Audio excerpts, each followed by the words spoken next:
for you this lesson from Unity of the Keys Spiritual Center.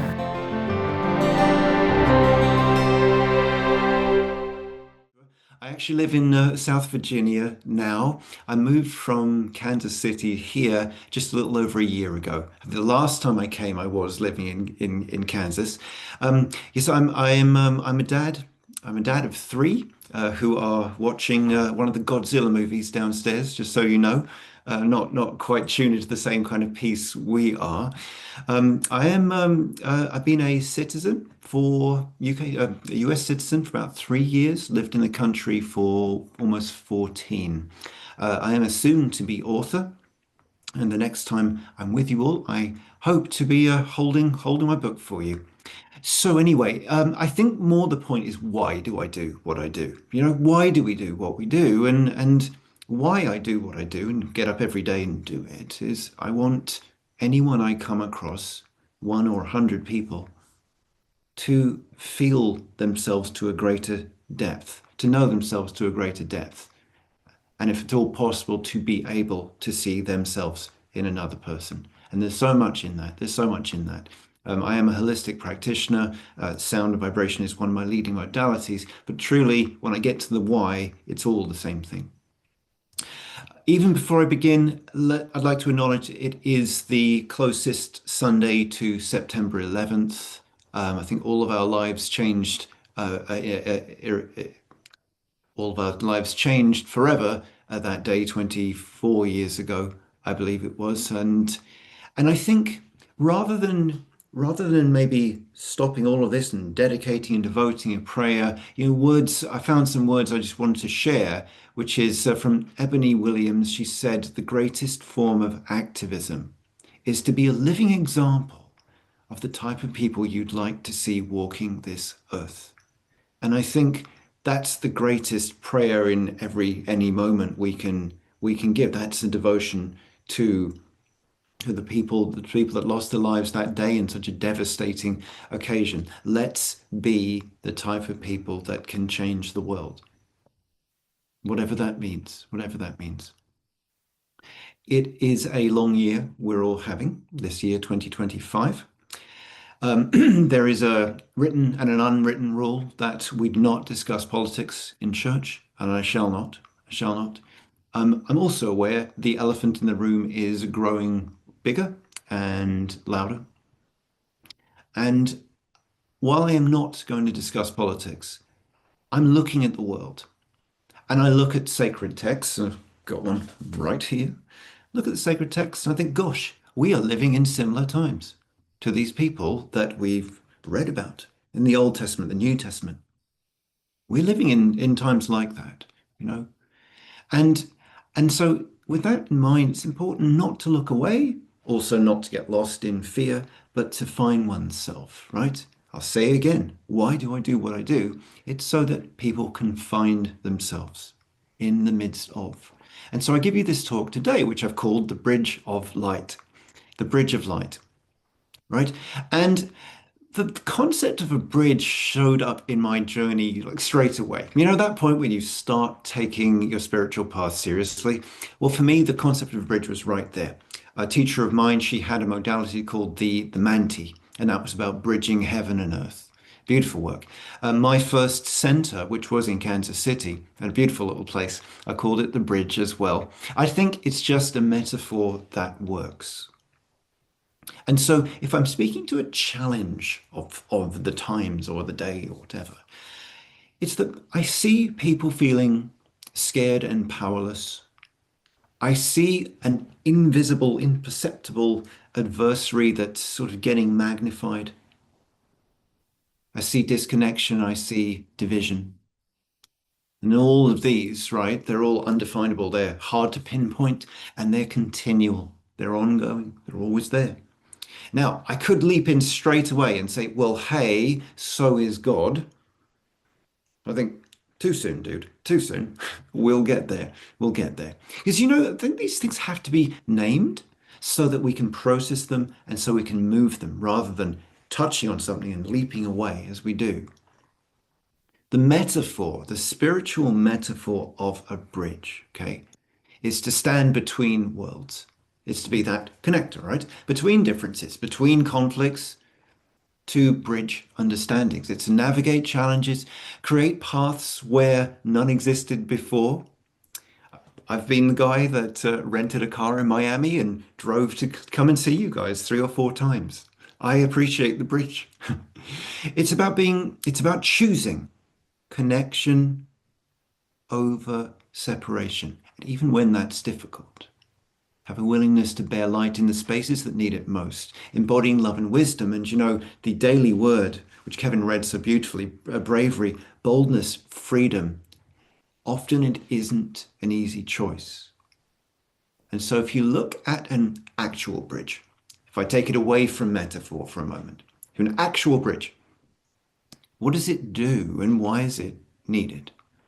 Well, an actual bridge, just like the one near you all there, it connects separate places, perhaps ideas and people. It helps navigate treacherous environments up in the mountains and so on. And it offers new perspectives and beautiful experiences. Things become possible with an actual bridge that weren't before. And yes, I'm sure at least one of you is thinking, ah, you can bungee jump and abseil off the bridge too. And so, sure, sure, sure. So, in terms of today and what I'm introducing here, we're building the bridge. First of all, inside, right? First of all, inside to find oneself within the chaos. And second, yes, outside. It's where it's needed, isn't it? Bridge to solutions, the bridge to safety, the bridge to grace, the bridge to efficiency and doing things in a less strenuous and stressful way. And we're reminding you of that. A bridge is built, an actual bridge is built for a reason. Someone once said, okay, I'm in Miami and there's some really cool stuff several miles away over there, over the water. Let's build a bridge. People have to see this. They want to go there. They want to live there. There's got to be a reason for a bridge to be built. Second, you need a foundation, a strong foundation, a stability to make that connection. Third, you need a tension of opposites, don't you? A bridge gets its strength from the push and pull.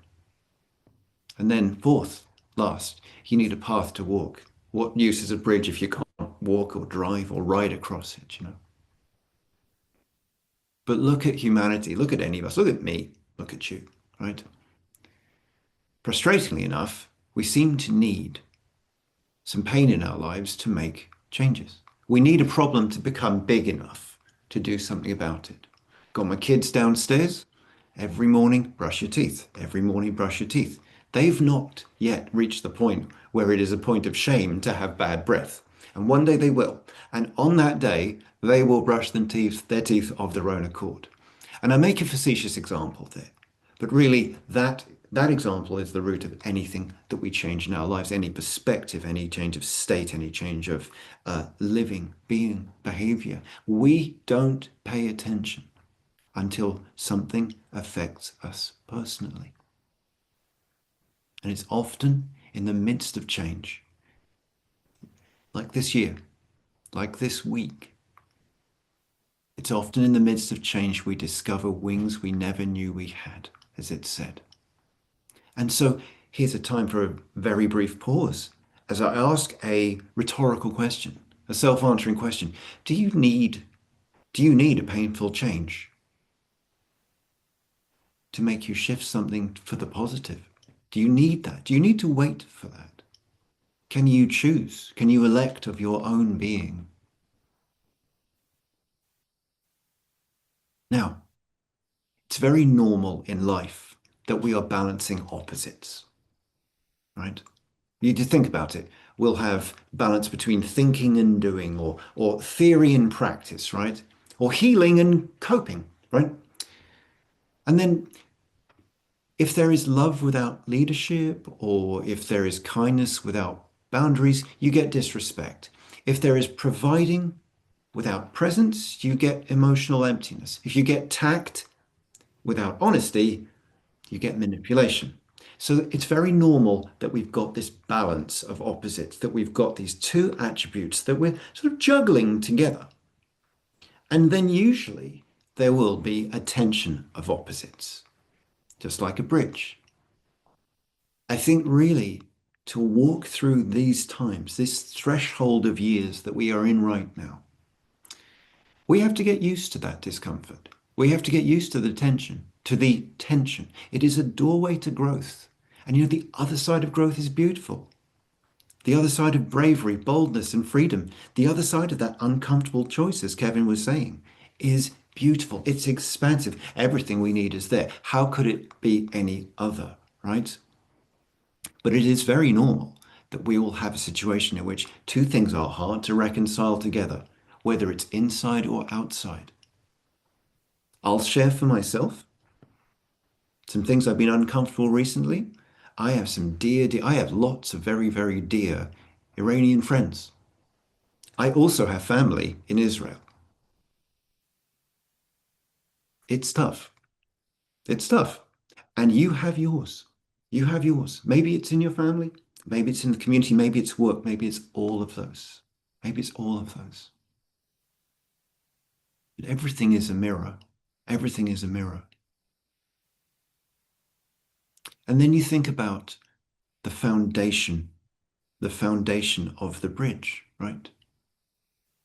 I wish I could have shown you a video. The video I would have shown you here is of the Tacoma Narrows Bridge. You've probably seen this video before, the collapse of the Tacoma Narrows Bridge. And I'll just share with you, if you're unfamiliar, what happens, okay? So it's a colossal bridge, an actual bridge over the Tacoma Narrows. And there's a very, very violent storm, an unexpectedly violent storm then.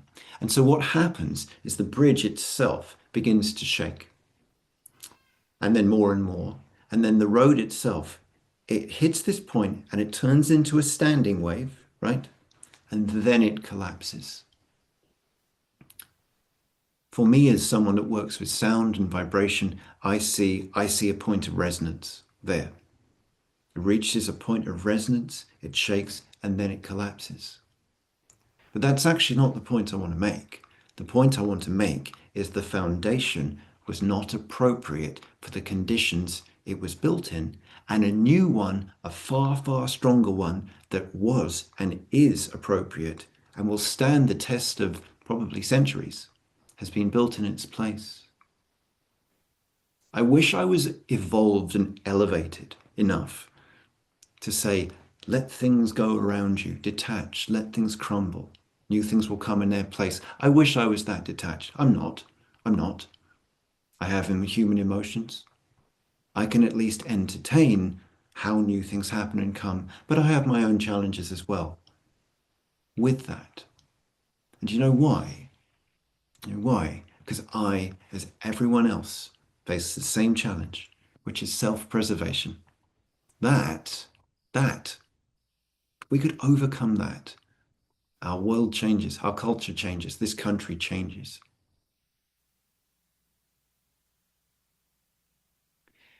And this is what we're in the middle of. We chose to be here at this time. We choose to be here at this time. We choose to be the bridge builders. I haven't gone to the sacred texts yet in this message, and I shall do, right? I shall do.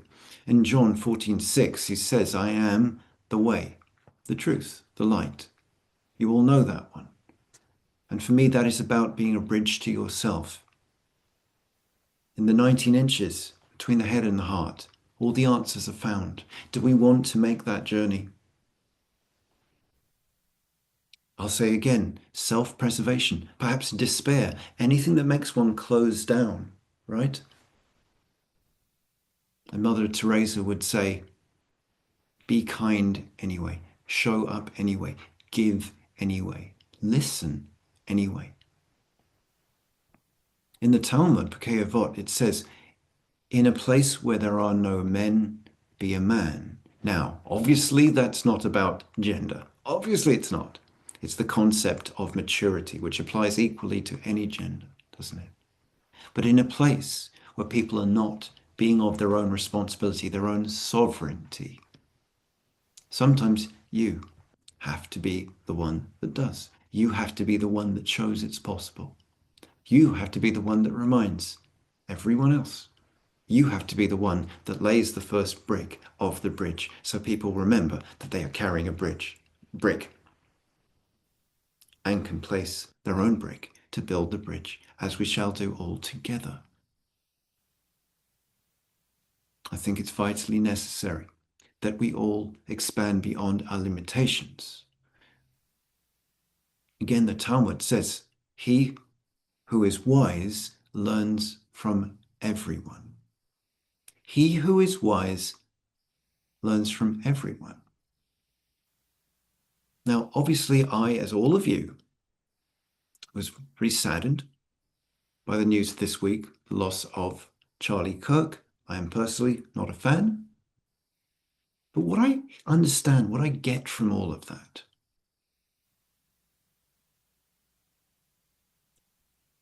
is that he encouraged conversation, debate.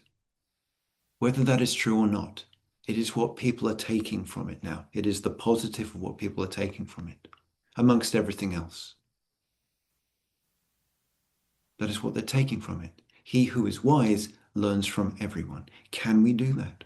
Can we listen to someone who has an entirely different perspective? Can we hold space for that?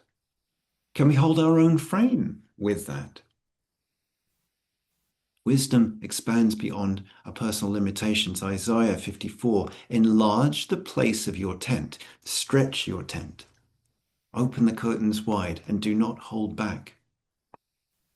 Let's go beyond our current limitations. It's going to happen anyway, because the spirit, the soul, the life-giving Christ presence in us is only going to expand.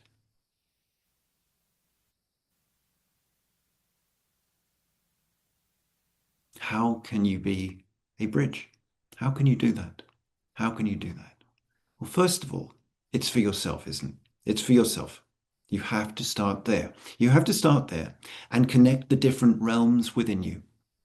Someone else another day might say the same thing in a different way. They'd say, love your archetypes, love your shadow, love your inner child, know your subconscious.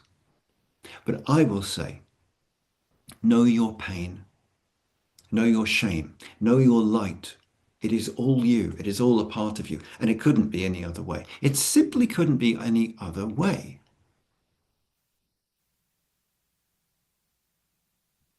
You know, at some point, those of you in the room there, you'll finish your coffee, you'll hug your friends, you'll open a door and you'll leave for the day and get about your day.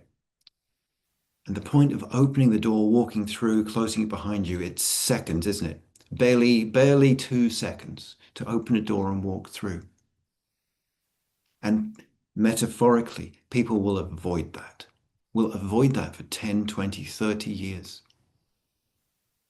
The mere fact that there's some pain within them, however it got there, and whoever, and why ever. But it takes a second or two to leave once it is ready and once you are ready. And the discomfort of it leaving you, and it will leave forever. It's a second or two. And what is left is only more space for you to be you. That which is against us, that part of us, is self-preservation and despair, wanting to maintain our life in the way it has been, forgetting that there is a self-organizing divine order that knows exactly what to do. And some things have to go for new things to come. How many times have all of you said, when manifesting or whatever it is you do, you've said what you want and you say this or something better, this or something greater, this or something bigger. That's the way it goes. And if you don't believe me, just look historically at your own life. And then, how can we be a bridge for others? Again, it's a ponderance for self-reflection, but I'll say, how can we create connection, safety in our community? How can we be a conduit for wisdom for other people, and I'll simply say, you all do it, you all have done it, you're all going to do it. You will be the one that God speaks through for someone at the grocery store, for someone in the doctor's waiting room, for someone in the street. It'll come through you and out of your mouth. And all you have to do is know it was you. You were the bridge between that realm and this one. You can turn a crisis into a positive change. And, as I said earlier, you can live as an example of compassion and courage. I've gone to the sacred texts. Let me go to some real life examples that you all know. Jim Henson, right? I have puppets around. I should have had some for you, but I don't. Jim Henson and his beautiful work rejected cynicism, fostered imagination. David Bowie, a big fan myself. David Bowie, he challenged racial bias in media and MTV. They listened to him. And maybe you've seen that beautiful video of Fred Rogers speaking to Senator Pastore, advocating for public television, demonstrating radical kindness. And he was listened to. I believe the senator's words were, I'm usually a tough nut. But Fred got through because Fred was love, just like you, just like me.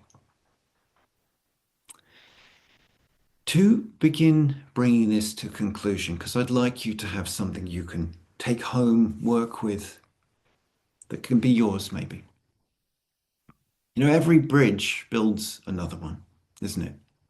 And to do that is to not deny contradictions. It's to not hide from discomfort. I realize I'm speaking in the negative, but it's a step. If I just leap to Pollyanna positivity, it's not going to land. To be a bridge is to stand in the fire of reality. It's to hold the light steady. It's to invite others across. Because there are different types of bridge. There is the bridge of hope, the bridge of patience, the bridge of trust, bridge of light. And may we leave here, this moment, this day, ready to build the world that the world so desperately needs. Don't be the judge of what is a big or small act. God knows what to do through you. God knows how to carry love into any broken place through you. For those of you in the room there, you will have at least 2 or 3 opportunities to do this before you leave that room. I want to thank you for listening and take us into meditation now.